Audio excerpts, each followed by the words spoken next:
si l'alerte a été levée, eh bien l'heure est maintenant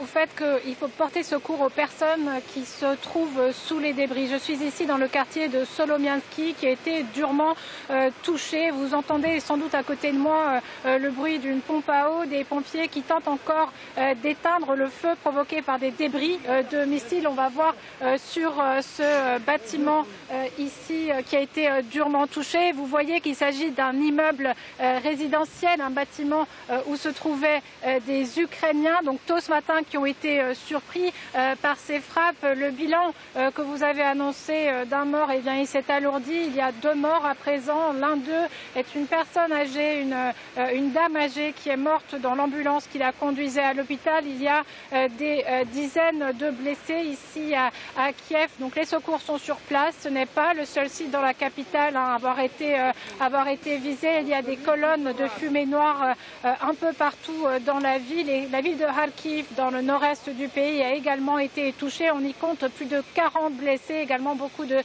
dégâts matériels. Et je reviendrai juste sur cette menace de Vladimir Poutine. Cette menace, il la met à exécution depuis bientôt 2 ans. Ce n'est pas nouveau, ça ne date pas de la frappe sur Belgorod. Et ce genre de frappe à l'aide de missiles hypersoniques de type Kinjal, des missiles qui frappent des infrastructures civiles, des infrastructures énergétiques, ce genre de frappe, eh bien, il faut des semaines, des mois pour les préparer. Donc ça n'a rien à voir avec la frappe de Belgorod, c'est tout simplement la continuité des frappes qui tous les jours frappent l'Ukraine, principalement dans l'est du pays, mais au cours de l'hiver et surtout au cours de ces derniers jours, des frappes qui se sont intensifiées, qui frappent l'ensemble du pays et qui frappent avant tout les civils. Plusieurs bâtiments sont privés d'eau, d'électricité également ce matin dans la capitale. L'heure est au bilan, l'heure est aux premiers secours qui sont en train d'être apportés aux nombreuses victimes.